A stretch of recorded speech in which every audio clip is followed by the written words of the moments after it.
adult life, and I'm a graduate of UNLV with a degree in, well, there's 2 degrees actually, management information systems and hotel and casino management. And I've been working in the industry for also about 30 years. So while at UNLV, I did a lot of studying at the Special Collections Research Library because I was very curious about the idea of gambling versus gaming. And what I mean by gaming is something where you can actually spot an advantage. Non-random events would be probably the correct way to say that. Now, there's those kinds of propositions fall into 3 broad categories. Basically, sports betting. As you can see, I've got my Vegas teams on here: the Raiders hat and the Vegas Golden Knights. We're very proud of those teams. The Golden Knights actually have done pretty well. The Raiders, they've got yet to grow, but we've been rooting for them. So yeah, that's pretty cool stuff. Anyway, today, without going into too much further ado, I did quite a bit of research because I'm sort of a passionista regarding methodology. Anybody who knows me will go, oh, there he goes about methodology again. Well, it's just one of those things. So this week I was really inspired by the little guy at Reddit. Sticking it to the man by forcing them to cover their shorts at very expensive prices. They shouldn't go around shorting more stock than they actually got outstanding anyway. I don't know how that's allowed, but I'm sure now the SEC is going to step in. But okay, so because it kind of inspired me, I thought to myself, that's methodology, and it's something that's available to everybody. But it seems to me that a lot of people who are in the casinos don't do their homework. And if you do a little bit of homework, you can actually get some odds. You can reverse odds, but you can even get them going in your favor. Now, that takes a lot of work, and the professionals who can do that are few and far between. So don't picture yourself toasting Long Island iced teas with Playboy centerfold models anytime soon, because this kind of information isn't going to help you do that. So get that out of your head. But what I am saying is there is this concept called value betting.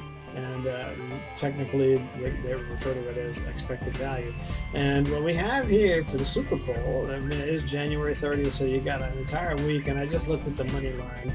The money line for the Buccaneers playing at home for the Super Bowl, which is the first time that's ever happened in history, is plus 150. Now, I know the Chiefs are a slight favorite, but if you look at the websites for a lot of these handicappers and stuff, they will have them simulated at winning approximately 55% of the time.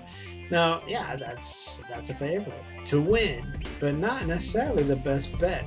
At plus 150 and minus 170, by the way, if you put the money line for the Chiefs, definitely the value bet is on the Buccaneers. Now, of course, everybody's going to bet the Chiefs. That's how that always goes. The favorite always gets bet, and they make them the most expensive. But really, if you shop around, in this case, the value bet is the Buccaneers. Doesn't mean you're going to win, but if you always make bets based on what the maximum expected value is, you'll come out at least reducing the house edge. Because for one thing, you have to be able to estimate your chances approximately. I mean, you've got to trust that it really is a 55 and 45 proposition. If the Chiefs are going to win a lot more than that, then of course none of this is valid. But I say it is. I mean, I think I'm trusting it. I'm going to be betting. I'm not disclosing how much I'm betting, but I'm going to do it. So I'm putting my money where my mouth is. But anyway, I know nobody likes formulas, but I'll let it scroll across the video so that you can see how it works. But I'll also explain what I mean. Suppose you make a theoretical bet of $500 and you expect on the Buccaneers, you expect to lose about 55% of the time, so it would be minus 275 if you multiply minus 500 times the 55%, right? So now, because you're getting plus 150, you're getting 750 every time you win, but that's only 45% of the time. So you multiply the 45% times the 750, and you get 337.5. Now the difference between those two is a positive expected value of 62.50. And some people are going to say, but I'm betting 500, I'm only winning 62.50. Well, that's the way you have to look at every bet, is what is its expected value. It's never, yeah, sure, you want to win, but it's never that amount that you should expect to win in the long run. It's always whatever the difference is between your expected wins and losses in the statistical long run. So that's how you figure expected value. By contrast, the Chiefs, they're getting a kind of crappy money line. Now, okay, points might be a different story. I don't personally like points because, for one thing, you have to be more of an expert. With money line, guess what? You don't have to win as often in order to make money, as long as you're pretty sure about your percentages. So anyway, here's the situation if you are betting on the Chiefs at the same 500. By contrast, at minus 170, you would be losing 850 45% of the time, because it's a 55 and 45 simulation. So that would come out to 382.50, and $500 you would win about 55% of the time for a total of 275. Now the difference there is minus 107.50. So that's a pretty big difference between 62.50 positive expected value and minus 107.5 negative value.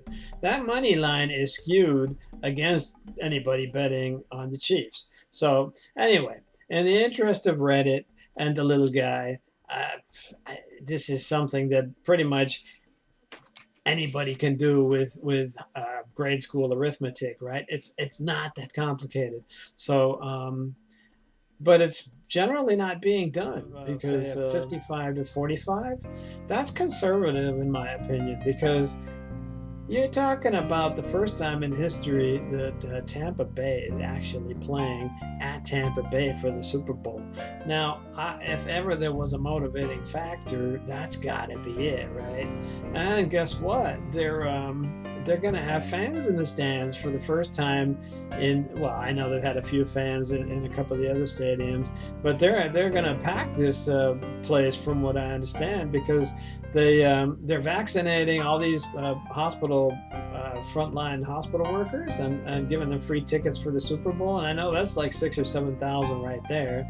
And I understand they're also selling tickets to other people. I don't know how many, but they've got, from what I heard on the news, they've got dogs that are sniffing for the coronavirus now, so that they can tell if somebody's infected, and if somebody's infected, they sit down next to them, and that person will be asked to leave the stadium. So they're going to be able to have more fans in there, and this is going to be, if they're going to have fans in for Tampa Bay when Tampa Bay is playing at home for the Super Bowl at plus 150. I say go for it.